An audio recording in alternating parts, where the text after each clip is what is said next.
Jadi ya memang sikap toleransi yang menurut gua adalah kita sudah saling bisa tertawa atas, atau kita saling bisa bercanda tentang agama kita sendiri gitu, atau agama orang lain. Nah, makanya gue nggak habis pikir aja gitu, ada orang yang masih berpikiran seperti itu gitu kan. Anggaplah kayak gini lah, kalau misalkan kita berpikir seperti itu, kita menolak agama lain untuk membangun uh, peribadatan agama lain gitu ya, dan Hmm. dan dan kita seharusnya melihat keluar, jangan melihat di dalam tempurung kita aja gitu. Hmm. Sedangkan kita anggaplah membela orang muslim di luar karena karena mereka istilahnya dibombardir, ataupun misalkan mereka dihilangkan atas hak-haknya gitu kan. Mereka mendukung itu ketika di luar, tapi sebenarnya kita juga melakukan hal yang sama.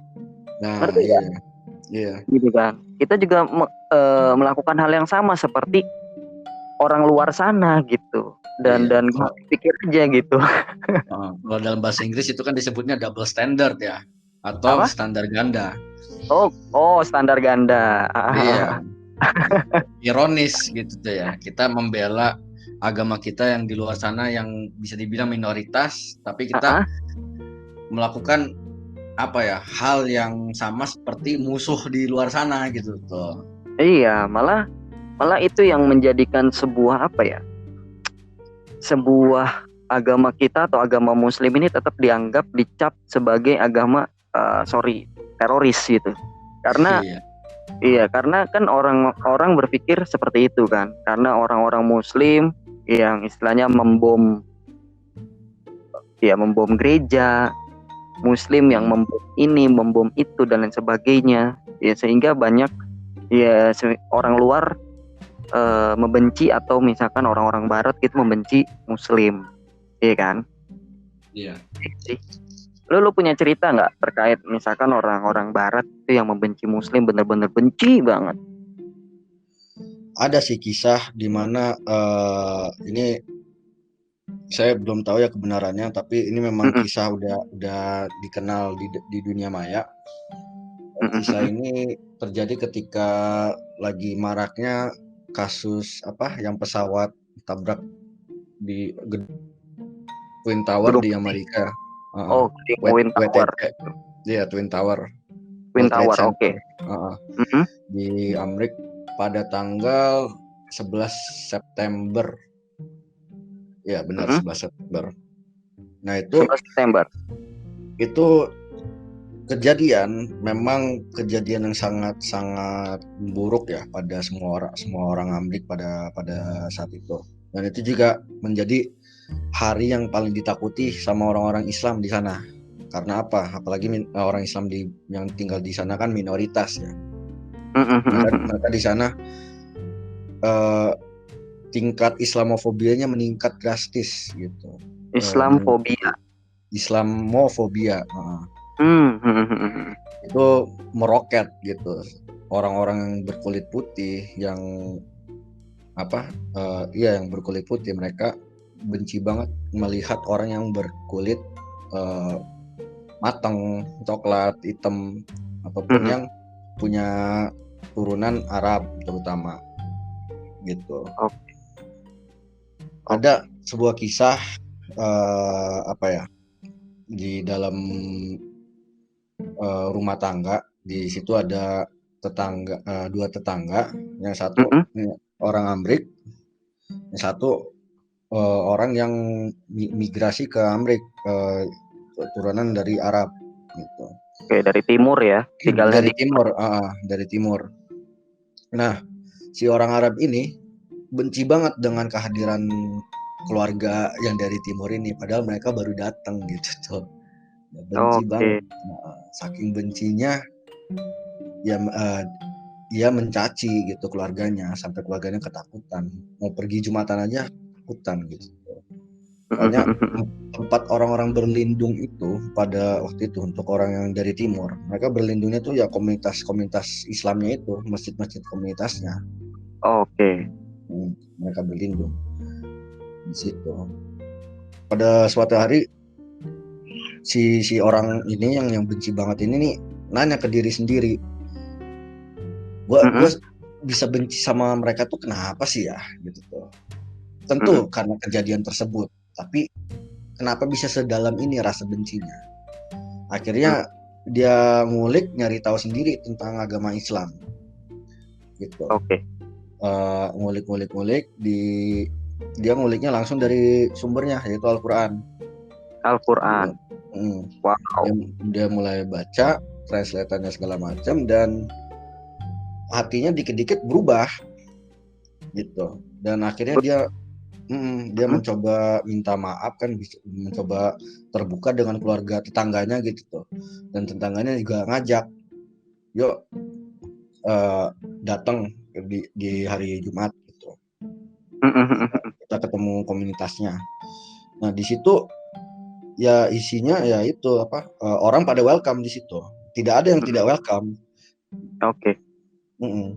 Meskipun mereka tahu banyak orang-orang yang benci, tapi mereka tetap welcome. Orang-orang Islam di sana tetap welcome dengan siapapun. Dan akhirnya di situ dia bertanya dengan syekh lokalnya kan, bertanya tentang agamanya, tentang pokoknya seputar agama lah. Dan di situ akhirnya dia benar-benar menemukan hidayah lah bahasanya ya. Hidayah. Dan disitulah dia yang agama Islam yang paling erat gitu.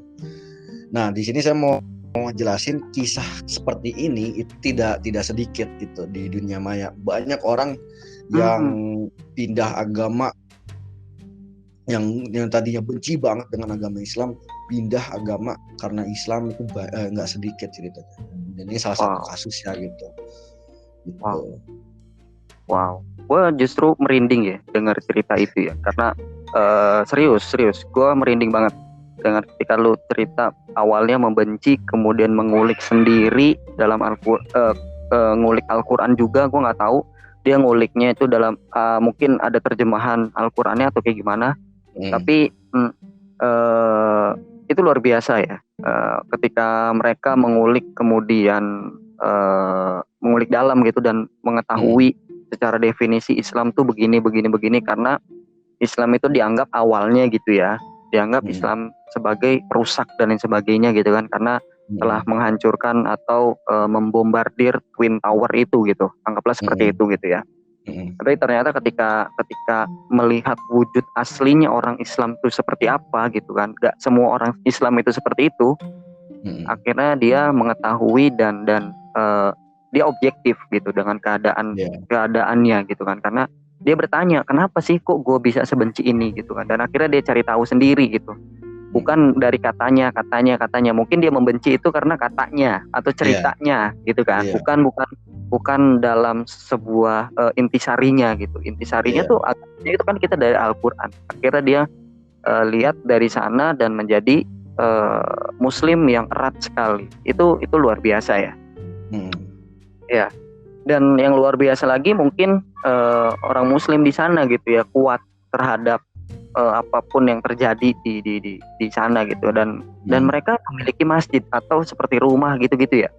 Iya, komunitas lokal lah. Di situ ada gedung yang dijadiin masjid. Memang sih bentuknya kayak bukan masjid di sini ya, arsitekturnya. Misalnya kayak komunitas aja, kayak markas komunitas gitu, tapi memang isinya masjid gitu. Oke. Iya. Mungkin itu pun yang terjadi di negara kita gitu ya. Mungkin yang minoritas juga melakukan hal itu gitu ya.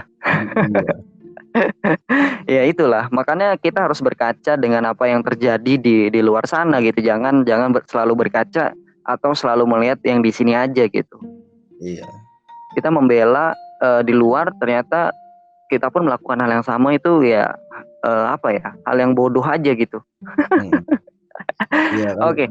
Di mana kita ngebela agama kita sebagai agama minoritas ya kan.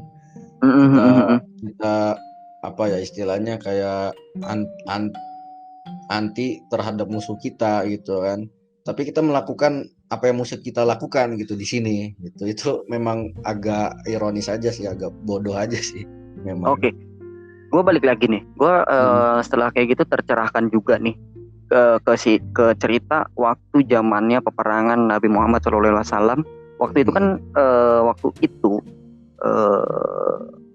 peperangan itu kan Nabi Muhammad ngurungin orang-orang kafir gitu ya, ngurungin orang-orang kafir yang kalau misalkan dia punya ilmu, awalnya kan orang Muslim kan nggak tahu nih ilmu nulis, belajar dan lain sebagainya kan nggak ada yang tahu gitu kan, maksudnya nggak ada yang bisa gitu kan. Tapi Nabi Muhammad bilang mungkin ya, mungkin seperti ini. Nabi Muhammad bilang bahwa kalau misalkan lu punya ilmu, lu ajarin ke teman-teman gua gitu, anggaplah seperti itu gitu kan. Dan akhirnya kan diajarin. Toh kita juga pada awalnya belajar membaca, menulis dan sebagainya itu kan mulai dari orang-orang yang di luar agama kita.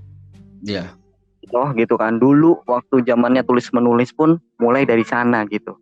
Ya, harus disadari bahwa kita pun dari zaman dulu sampai zaman sekarang, dan kita awalnya di Indonesia pun mayoritas bukan agama Muslim gitu kan. Kenapa tiba-tiba jadi ada orang-orang Muslim? Ya karena itu tadi, dengan cara berdakwahnya dengan cara santun, atau misalkan dengan cara sesuai dengan culture, budaya dan kesesuaian yang ada di masyarakat Indonesia pada waktu itu kan. Itu menarik ngomongin masalah, dan awalnya kan emang kita minoritas, ya nggak sih?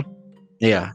Kalau dicaci dan lain sebagainya gitu, tapi beberapa akhirnya berhasil, ya seperti Wali Songo gitulah ya, Wali Songo yang berhasil menciptakan peradaban Muslim di Indonesia. Iya, itu melalui musik ya, melalui puisi. Betul, melalui wayang, perwayangan dan lain sebagainya, dan itu muncul karena toleransi gitu kan, sehingga kita sebenarnya harus saling menghormati satu sama lain. Ya wis gitu. Kalau misalkan memang kita pada awalnya kita juga masuk dengan cara yang santun gitu, kita Muslim dengan cara yang santun, seharusnya kita pun mewarisi itu gitu. Jangan sampai mewarisi hal yang lain, mentang-mentang kita sudah menjadi mayoritas, kita seenaknya gitu ya. Seharusnya ya membuka juga gitu, jangan pernah takut kalau misalkan keimanan, balik lagi ya, keimanan itu adalah dalam diri kita gitu. Kalau misalkan iman lu luntur karena hal-hal yang visual dan lain sebagainya, ya berarti iman lu belum kuat gitu. Intinya itu aja sih. Iya kan? Nah, itu yang menurut gua bisa berpikir bahwa kita harus memiliki toleransi atau hal-hal yang kuat lah gitu untuk saling menghargai satu sama lain. Toh kita diciptakan memang untuk berbeda-beda gitu. Kalau misalnya sama semua, kita susah bedainnya. Kalau misalkan muka lu sama muka gua sama, kan bedain siapa gitu kan? Apa yang dibedain? Serem. Iya, serem juga gitu. Juga gitu kalau misalkan sama semua, agamanya sama semua, ya justru dengan adanya perbedaan itu kita muncul pemikiran-pemikiran yang terbuka.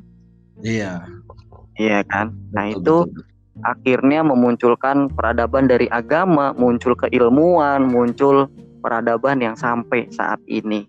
Kalau misalkan memang tidak ada agama maksudnya ya, tidak ada agama, mungkin peradaban-peradaban yang sampai saat ini di depan mata kita pun tidak akan terjadi. Iya.